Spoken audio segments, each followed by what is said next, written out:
俺は土木関係の仕事をしている。毎日朝早くから夜遅くまで肉体労働の日々の上に、発給で生活はずっと苦しいものだった。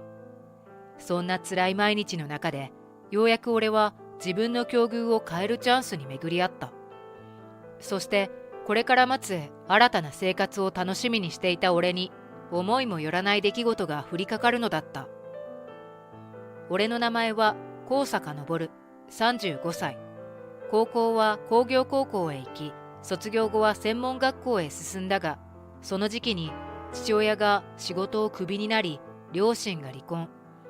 それとともに俺の専門学校の学費を払えなくなり、自主退学せざるを得なくなった。退学と同時に俺は叔父のつてで紹介してもらった土木関係の会社で世話になることになった。そこの社長や棟梁たちは一見ヤクザかと疑ってしまうほどにこわもてなのだが、何の経験もなかった俺に丁寧に仕事を教えてくれる彼らと接するうちに、外見とは裏腹の情の厚さや懐の深さを知った。土木関係で働く人は過去にいろんなトラブルや災難に見舞われてきた人が少なくない。最近は土木現場で働く外国人も増えてきている。彼らは日本語がそこまで流暢でなかったりするから、思うように意思疎通ができないことも多い。しかし俺の会社の社長や棟梁たちは見事に彼らの信頼を勝ち得て、きっちり仕事を教え込んでいた。そんな社長と棟梁の姿を見て、初めはいやいややっていた土木の仕事が次第に俺の憧れの仕事になっていった。初めの数年は見習いという立場で、寸法の取り方から杭の打ち方など、とにかく基礎をミスなくできるようになるまで修行をした。この仕事は朝は早いし、夏は炎天下で倒れそうになるし、冬は寒すぎて手も足先も凍りつきそうになるしで、辛いことの方が多かった。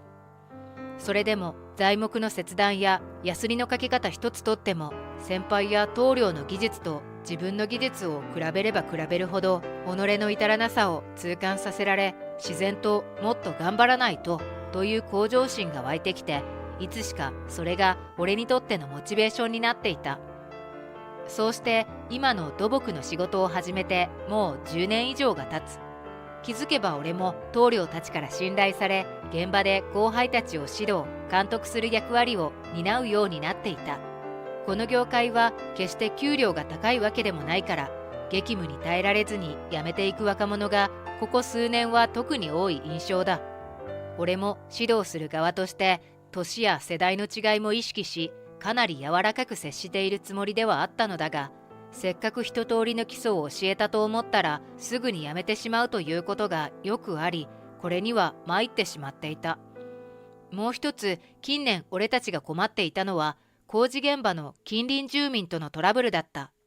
現場で建設が始まる前に、俺たちはできる範囲すべての近所の方々に工事をする通知と作業音などで迷惑をかけることをあらかじめのお詫びをすることにしている。これはいざ建設を始めた後になって近隣住民からの工事をするなんて聞いてないという類の苦情が寄せられることが多いからだ。あらかじめ一声かけておくだけでクレームの数は随分減るのだ。最近は在宅ワークも広がっていて、日中家で仕事をしている方からうるさいので防音を強化してくれなどというご意見をいただくことも多い。俺の会社が仕事させてもらっている地域は、もともとはご近所付き合いが盛んな昔ながらの田舎町だったらしいが、高齢化が進み土地や一軒家が相続されなくなった。そして近年再開発が進み、若者向けのアパートなどが作られるようになったのだ。ベテランの棟梁たちによると、昔であれば地域のみんなが顔見知りで工事をしていても、近所の方が親しげに話しかけてくれたり、お裾分けをいただいたりしたことがあったそうだ。それが今となっては、近所の方と話すことがあるとすれば、もっぱらクレームを言われるという悲しい時代になってしまった。昨年頃から俺たちはとある地域で住宅メーカーが複数のマンションを同時開発するということで、大きな仕事をもらうことになった。俺たちの会社にとってはそうそうないと思われる大型案件で、これ自体はとても嬉しい話だったのだが、いざ仕事が始まると、俺たちはある人からの嫌がらせで被害を受けて困ることになる。それは俺たちが開発に携わるマンションの建設予定地のすぐ向かいに住む女性だった。その女性は見た目からして30代後半から40代くらいで、いつも高そうな和服を身にまとっていた。俺たちはだいたい朝の8時頃から現場で作業を始めるのだが、いつも作業を始めてからしばらくすると、そのおばさんは家から着物姿で出てきた。そして俺たちが作業するそばを通り過ぎながら、俺たちに聞こえるような声で嫌味を言ってきた。嫌味はだいたい俺たちの作業の音のことが多かった。作業音がうるさいとか、俺たちが作業中に大きい声を掛け合っているのが近所迷惑だとか、そんなクレームをいつもつけてきた。また俺たちが着ている服を見ては、汚らしいとかみすぼらしいとか、土方は泥だらけで大変ねえなどと哀れむような目で俺たちを見下してくることもしばしばだった。これまでもこの手の嫌がらせやクレームをされることはよくあったので、俺たちも初めはこのおばさんを相手にはせず、軽く会釈をしたりさっと謝ったりしてやり過ごしていた。何より工事前には俺の後輩社員や住宅メーカーの社員さんたちが、このクレーマーおばさんの家を含めた近所の方々には挨拶に回っているのだ。だからこのおばさんも俺たちの工事のことは間違いなく事前に知っているはずだった。それでもなお毎朝のように俺たちが工事をしているところへ近寄ってきては、金切り声を上げて嫌味とクレームを言ってきたので、俺たちはほとほと手を焼いていた。棟梁たちは建前上ニコニコと挨拶をして、とりあえず謝っておけばいいからと、これまでの経験からそう助言してくれた。俺は頭ではそう分かってはいたが、いざそのおばさんが現れると怒りを覚えずにはいられなかった。俺たちがクレーマーおばさん宅の向かいで工事を始めてから1ヶ月ほど経ったある日、ついにクレーマーおばさんは度の過ぎた行動に出た。なんといくら注意しても工事の騒音を改善しないと警察に通報したのだ。まさか警察沙汰になるとは思わなかった俺たち作業員は焦った。しかしただ一人棟梁だけは冷静だった。棟梁は心配はいらない。ここでの建築に関しては法律や行政関係は住宅メーカーさんの方でしっかり事前確認をしているはずだし、工事の騒音に関しても何ら法に触れるレベルではないはずだと言って俺たちを安心させてくれた。そして警察官が作業現場に到着すると、クレームおばさんはここぞとばかりに俺たちへのクレームを声高に叫んだ。おまわりさん、この人たち何とかしてくださいな。もう毎日毎日うるさくってうるさくって、何度も注意してるのに改善しようって気がまるでないのよ。それに見てよ、このみすぼらしい格好。ああ、もうこんな汚らしい人たちがうちの向かいでうろちょろしてると思うと本当に気分が悪くなるわ。警察官は困った顔でおばさんの話を聞き終えると、うちの棟梁と話を聞いて駆けつけた住宅メーカーの担当社員にも話を聞いた。検証のため俺たちは作業音の大きさの測定もして、何ら法や条例に触れるレベルではないことをおばさんと警察官に説明した。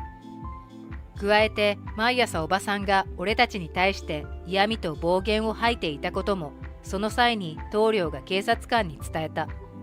その時の棟梁は口元こそ笑っていたものの、目は怒りで血走っていて、その迫力に警察官も少し押されているような感じを受けた。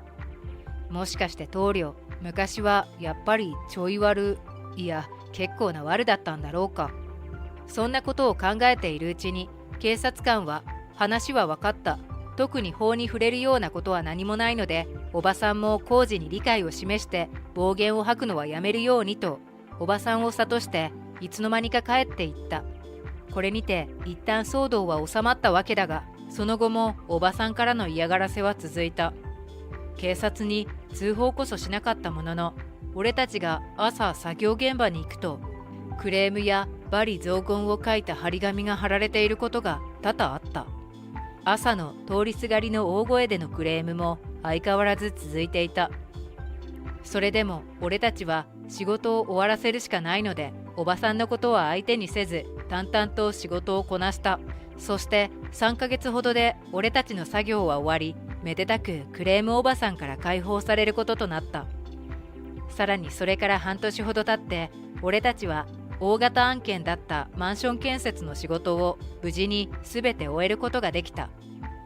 仕事が一段落したところで、俺はある決断をした。それはこれまで10年以上お世話になった今の会社を辞めることにしたのだ。俺が専門学校を退学し、路頭に迷っていた時から世話になった会社を辞めるのは大きな決断だったし、勇気がいった。それでもこの決断に至ったのは、今の仕事を紹介してくれた叔父の勧めがあってのことだった。叔父も俺と同じく土木の仕事をずっとしてきていたのだが、2年前に腰を怪我してしまってからは、思うように現場での作業ができなくなっていた。それでも叔父は現場にこだわって、自分で作業はできなくても現場監督として毎日仕事に出かけていた。ところが今年に入ってから叔父の腰の状況はさらに悪化し、毎日現場へ行くことのできる体ではなくなってしまったのだ。一応叔父は自分の会社の社長でもあったから、このことは相当ショックだったらしい。腰が悪いとはいえ社長としての仕事はあるのだから、それでいいのではないかとも思ったのだが、本人にとっては現場にいられなければ仕事をする意味はないという心情を叔父は持っていた。そして叔父は自らの社長の座を退くことにし、その後任として俺のことを誘ったのだった。この誘いを受けた時、俺は冗談だろうと思った。俺はまだ35歳だし、社長なんて務まる年じゃない。現場の職人さんだって上は60歳超えなんてザラだし、ピンピンしているどころか凄みすらあるベテランさんも多くいる。それを35歳の俺が束ねるなんてとても無理だと思ったのだ。そもそも叔父が自分の会社ではなく知り合いの会社を俺に紹介したのも、自分の会社を任せるのは難しいと考えたからだろうと俺は思っていた。しかし叔父に言わせれば、それは親戚の俺に対して甘やかしてしまいそうだったから、自分の会社では雇わなかったのだそうなのだ。叔父は叔父なりに俺の職人としての成長を今の会社の社長を通じて聞いていたらしく、その上で俺に会社を継いでみないかという提案をしてきたのだった。叔父の子供は3人とも女の子ということもあって、唯一の甥っ子である俺にこんな機会が巡ってきたとも言える。俺は叔父の提案に戸惑い、今の会社の社長や棟梁、先輩にも相談させてもらった。ここまで世話になったのに、このタイミングで辞めるなんて自分勝手に違いないと思っていたのだが、社長や棟梁たちは皆一様に俺に引き受けるべきだと背中を押してくれたのだ。自分の尊敬する人たちがここまで口を揃えて俺ならできると言ってくれている。そのことが俺の自信になり、俺は叔父の提案を慎んで受けることにした。かくして俺は今の会社を辞めて、叔父の会社の社長として引き続き土木の仕事に取り組むことになった。後輩の指導をしたことはあったが、組織の長として、また社員を預かる社長としての責任は重く、とてもプレッシャーを感じていた。プレッシャーや責任が大きかった反面、社長という立場が持つ権限の大きさにも驚いた。会社ってこんなに大きなお金を扱っているのか。社員の給料ってこんなにお金がかかるのか。そして最後に残る利益はこれだけなのか。今までは給料をもらうだけだったのだが、今度は給料を支払う立場になって気づくことがたくさんあった。給料が少ないといつも不満に思っていたが、いざ売上額から計算していくと、これでも精一杯の給料なんだなと思い知らされた。社長になって良かったことといえば、それは生々しい話だが、収入が増えたことだった。自分への給料を自分で決めるというのは難しく悩ましいことでもあったが、自分で頑張って会社の売り上げを増やせば、その分だけ自分にご褒美として自分の納得のいく額を上げられるというのは、この上なく幸せなことだった。実際社長になってからの収入は前の職場の時とは比較にならないものだった。もちろんその分抱えている責任は大きいから、その大変さもまた社員時代とは比較にならないものだったのだが、俺が無事、叔父の会社の跡取りとして社長について1ヶ月が経った頃、俺は自分へのご褒美と社員と親睦を深めるため、社員たちと一緒に高級料亭で食事をすることにした。食事代はもちろん俺のおごりで、率直にこれから世話になる社員たちと仲良くなりたいと思ったのだ。そうして俺は前から気になっていた会社の事務所の近くにある高級料亭を予約した。この辺りでは評判らしく、よく名前を聞いていたので、これは社長になったお祝いに行くしかないとこの店を選んだ。そして高級料亭を予約した当日、俺は仕事終わりに社員たちを連れて料亭へと向かった。もちろん作業着姿ではなく、みんなシャワーも浴びて着替えてから向かった。俺を含め社員のみんなもこんな高い店へ行くことなどほとんどない人ばかりだったので、みんな少し緊張の面持ちだった。いざのれんをくぐると、和服に身を包んだおかみさんが出迎えてくれた。俺が名前を伝えると、おかみさんは優しい声で、はい、ありがとうございます。お待ちしておりました。と言ってくれた。俺はほっとしておかみさんの方を見た。すると、おかみさんも俺の方を見て目が合った。二人の間にしばしの沈黙が流れた。固まっている二人に社員たちが、おいおい社長、一目惚れかなどとちゃちゃを入れる。すると次の瞬間、おかみは信じられない一言を口にした。申し訳ございませんが、今日はお引き取りいただけますか？金なし土方は入店不可です。そう言って、おかみは俺と社員たちを一別した。社員たちは訳が分からず困惑している。俺はおかみのあまりの言葉に頭にきたので食い下がった。それが違うんですよ。僕、本日から賃料80万アップで、今高坂組っていう土木の会社の社長やってましてね、金なしじゃないんです。申し訳ないですけど、中へ通してもらえますかね、クレーマーおばさん。はあ？社長？あんたが？まさか。と言って言葉に詰まるおかみ。俺の後ろでは社員たちがざわついている。そう、このおかみ、実は俺が前の会社で働いていた時、作業現場にクレームを毎日言いに来ていたあのクレーマーおばさんだったのだ。俺とおかみ改めクレーマーおばさんはお互いの正体に気づき、しばし見つめ合っていたのだ。残念ながら一目惚れなどではなく、俺のことを以前のように一作業員だと思っていたおかみは、俺と俺の社員たちのことを貧乏な土木作業員だと決めつけた。俺への当てつけの気持ちもあったのだろう。俺たちを店から追い返そうとした。しかし、俺が高級料亭で食事できるだけの人間になったと知ると、慌てふためいた様子で態度を一変。しぶしぶ俺たちを中へと通したのだった。